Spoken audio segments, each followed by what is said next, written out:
എല്ലാവർക്കും നമ്മുടെ പുതിയൊരു വീഡിയോയിലേക്ക് സ്വാഗതം. ഇന്നത്തെ വീഡിയോയിൽ പറയാൻ വേണ്ടിയിട്ട് പോകുന്നത് 31% റിഡക്ഷൻ, അതായത് സ്റ്റഡി പെർമിറ്റ് ഇന്ത്യൻ സ്റ്റുഡൻസിന്റെ സ്റ്റഡി പെർമിറ്റിലുള്ള 31% റിഡക്ഷനെ കുറിച്ചിട്ട് പറയാൻ വേണ്ടിയിട്ട് പോകുന്നത്. അത് മാത്രമല്ല 2025 സ്റ്റുഡൻസ് ക്യാപ്പിനെ കുറിച്ച് ഡിസ്കസ് ചെയ്യുന്നുണ്ട്. പിന്നെ അത് മാത്രമല്ല പിന്നെ ഫൈനാൻഷ്യൽ റിക്വയർമെന്റ്സിന്റെ അകത്തുള്ള ഇൻക്രീസിനെ കുറിച്ചിട്ട് പറയുന്നുണ്ട്. പിന്നെ പുതിയ PMന്റെ പ്ലാൻസിനെ കുറിച്ചിട്ട് ഇത്രയും കാര്യങ്ങളാണ് ഇന്നത്തെ വീഡിയോ നമ്മൾ നോക്കാൻ വേണ്ടിയിട്ട് പോകുന്നത്. ഒട്ടും തന്നെ സമയങ്ങളുണ്ട്, വീഡിയോ സ്റ്റാർട്ട് ചെയ്യാം. ഒന്നാമത്തെ കാര്യം എന്ന് പറഞ്ഞാൽ 31% ഉള്ള സ്റ്റഡി പെർമിറ്റിലുള്ള റിഡക്ഷൻ ആണ്. ഓൾറെഡി സ്റ്റുഡൻസിന് ക്യാപ്പ് ഇട്ടിട്ടുണ്ടായിരുന്നു കാനഡയിൽ. ഇപ്പൊ ഈ ജാനുവരി മുതൽ മാർച്ച് വരെ 2025 30,640 പെർമിറ്റ്സ് ആണ് ഇഷ്യൂ ചെയ്തത്. പക്ഷെ ഇതേ സമയം തന്നെ കഴിഞ്ഞ വർഷം 2024 എന്ന് പറഞ്ഞാൽ 44,295 പെർമിറ്റ് ഇഷ്യൂ ചെയ്തിട്ടുണ്ടായിരുന്നു. അപ്പൊ നിങ്ങൾക്ക് ഓൾറെഡി അറിയാം, അതായത് 2025 ഈ ഒരു ക്വാർട്ടർ ആയപ്പോഴത്തേനും കൂടിയും ഇത്രയും റിഡക്ഷൻസ് ആണ് സംഭവിച്ചിരിക്കുന്നത്. അതിന്റെ കൂട്ടത്തിലാണ് ഈ ഒരു പെർമിറ്റിലെ ഒരു ഡ്രോപ്പും കൂടി വന്നിരിക്കുന്നത്. അപ്പം ഇനി പറയാൻ വേണ്ടിയിട്ട് പോകുന്നത് ഇന്റർനാഷണൽ സ്റ്റുഡൻസിന്റെ ക്യാപ്പിനെ കുറിച്ചിട്ടാണ്. നമുക്ക് ഓൾറെഡി അറിയാം, ഇവിടെ ഉള്ള ആ ഒരു TR to PR കൺവേർഷന്റെ ഭാഗമായിട്ട് ഉള്ളിലേക്ക് എടുക്കുന്ന ആൾക്കാരെ എണ്ണം ഇവര് ഭയങ്കരമായിട്ടും ഈ ക്യാപ്പ് ഉപയോഗിച്ചിട്ടായിരുന്നു റെഡ്യൂസ് ചെയ്തത്. ഇപ്പൊ ഏതൊരു കേസിലും, ഇപ്പൊ സ്റ്റുഡന്റ് വിസയിലേക്ക് വരുന്നതാണെങ്കിലും, ഇപ്പൊ വർക്ക് പെർമിറ്റിലുള്ള കേസ് ആണെങ്കിലും, പിന്നെ ജോബ് വിസ എടുത്തിട്ട് വരികയാണെങ്കിലും എല്ലാ ഫീൽഡിലും ക്യാപ്പാണ് ഇവർ ഉദ്ദേശിച്ചത്. ഇപ്പൊ ഇത് സ്റ്റഡി പെർമിറ്റിന്റെ കാര്യം പറയുവാണെങ്കിൽ 437,000 ആയിരുന്നു 2025 ഈ ഒരു പെർമിറ്റിന്റെ അകത്ത് വന്നിരിക്കുന്ന റിഡക്ഷൻ ഓവറോള്. ഇതെന്ന് പറഞ്ഞു കഴിഞ്ഞാല് കഴിഞ്ഞ വർഷം, അതായത് 2024 485,000 ആയിരുന്നു പെർമിറ്റ് ഉണ്ടായിരുന്നത്. അപ്പൊ ആ ഒരു 480,000 നിന്ന് ഈ 437,000 ഒരു റിഡക്ഷൻ ആണ് ഇവർ കൊണ്ടുവന്നിരിക്കുന്നത്. അപ്പൊ ഇവര് പറയുന്നതെന്ന് പറഞ്ഞു കഴിഞ്ഞാല് ഈ ഒരു ക്യാപ്പ് 2026 വരെ ഇവര് മെയിൻറ്റെയിൻ ചെയ്യാൻ വേണ്ടിയിട്ടാണ് ഉദ്ദേശിക്കുന്നത്.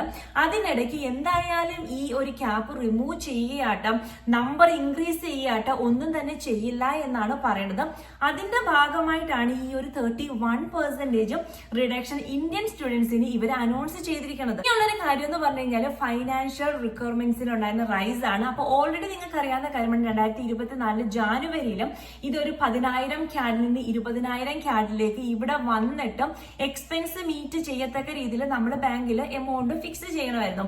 അപ്പൊ അത് നേരെ ഡബിൾ ആണ് ആക്കിയത്, ഒറ്റയടിക്കും നേരെ ഡബിൾ ആക്കിയതാണ്. അപ്പം അത് തന്നെയാണ് ഇനിയും കണ്ടിന്യൂ ചെയ്യുന്നത്. അതിന്റെ അകത്ത് വേറെ വലിയ ചേഞ്ചസ് ഒന്നും തന്നെ ഇല്ല. പിന്നെ വന്നിരിക്കുന്ന മാർക്ക് കാർണിയുടെ പുതിയ റൂൾസ് ആൻഡ് റെഗുലേഷൻസ് ആണ്.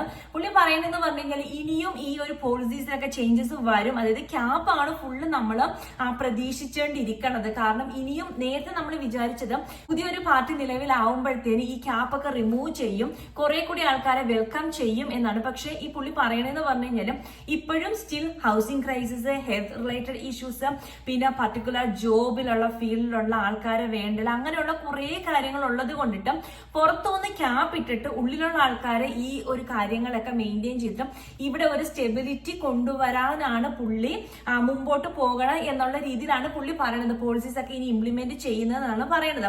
അപ്പം എന്തായാലും ഇനി നമുക്ക് ഈ ഒരു ക്യാപ്പിലുള്ള റിമൂവൽ ഒന്നും ഈ അടുത്തിടയ്ക്ക് പ്രതീക്ഷിക്കേണ്ട. കാരണം ഇനിയും ക്യാപ്പുകൾ വരിക തന്നെ ചെയ്യും. അതായത് പോളിസീസ് ഒക്കെ സ്ട്രിക്റ്റ് ആവും. പ്രതീക്ഷ മാതിരി പോളിസീസിലൊന്നും ഇളവുകൾ നമ്മൾ പ്രതീക്ഷിക്കേണ്ട എന്നാണ് പുള്ളി പറയണത്. ഇനി വരും ദിവസങ്ങളിൽ കൂടുതൽ ചേഞ്ചസും റെഗുലേഷൻസും ഒക്കെ പ്രതീക്ഷിച്ച് തന്നെ മുമ്പോട്ട് പോകാം. അപ്പൊ എന്തായാലും ഈ ഒരു കാര്യം എനിക്ക് നിങ്ങളിലേക്ക് ഷെയർ ചെയ്യണമെന്ന് തോന്നി. നിങ്ങളുടെ അഭിപ്രായം എന്താണെങ്കിൽ താഴെ കമന്റ് ആയിട്ട് മെൻഷൻ ചെയ്യുക. കാരണം ഇനി ഇങ്ങോട്ടേക്ക് കാനഡയ്ക്ക് പഠിക്കാൻ വരുന്ന ആൾക്കാരും പണ്ടെന്ന് പറഞ്ഞു കഴിഞ്ഞാൽ ഫണ്ടിന്റെ കാര്യങ്ങളൊക്കെ ആയിരുന്നു കുറച്ചും കൂടി നമ്മൾ കോൺഷ്യസ് ആയിക്കൊണ്ടിരുന്നത്. പക്ഷെ ഇപ്പോഴെന്ന് പറഞ്ഞു കഴിഞ്ഞാൽ ഓരോ ദിവസവും വരുന്ന പോളിസീസിലുള്ള ചേഞ്ചസ് ആണ് നമ്മളെ കൂടുതൽ സങ്കടപ്പെടുത്തുന്നത്. അപ്പം ഈ ഒരു ചേഞ്ചസ് നമുക്ക് ഇവിടെ ഉള്ള ആൾക്കാർക്കെങ്കിലും അറ്റ്ലീസ്റ്റ് നല്ല രീതിയിൽ ഉണ്ടാവട്ടെ. കാരണം ഇവിടെ ഒരുപാട് ആൾക്കാർ വർക്ക് പെർമിറ്റ് തീരാൻ വേണ്ടിയിട്ട് നിൽക്കുന്ന സിറ്റുവേഷൻസ് ഉണ്ട്. ഒരുപാട് ആൾക്കാർ PR-ന് അപ്ലൈ ചെയ്തിട്ട് ഇപ്പോഴും സ്റ്റിൽ വെയിറ്റിംഗ് ആണ്. വർക്ക് പെർമിറ്റ് അപ്ലൈ ചെയ്തിട്ട് റെസ്പോൺസ് കിട്ടാത്ത സിറ്റുവേഷൻസ് ഉണ്ട്. അപ്പൊ ഇങ്ങനെയുള്ള എല്ലാ പ്രോസസ്സും ഇപ്പൊ ഡിലേ ആയിട്ടാണ് പോകുന്നത്. അപ്പൊ ഈ ഒരു കാര്യങ്ങളിലൊക്കെ അപ്ഡേഷൻ വരുമെന്ന് നമുക്ക് പ്രതീക്ഷിക്കാം. അപ്പം നിങ്ങളുടെ അഭിപ്രായം എന്താണെങ്കിലും താഴെ കമന്റ് ആയിട്ട് മെൻഷൻ ചെയ്യാം. നിങ്ങൾക്ക് എന്തെങ്കിലും കാര്യങ്ങൾ അറിയണം, പറയണം, കേൾക്കണം, അങ്ങനെ ഉണ്ടെങ്കിൽ അത് മെൻഷൻ ചെയ്യാം. ഇനി നമുക്ക് പുതിയൊരു വീഡിയോയിൽ പുതിയൊരു ടോപ്പിക്കിൽ കാണാം. അതുവരെ ബൈ.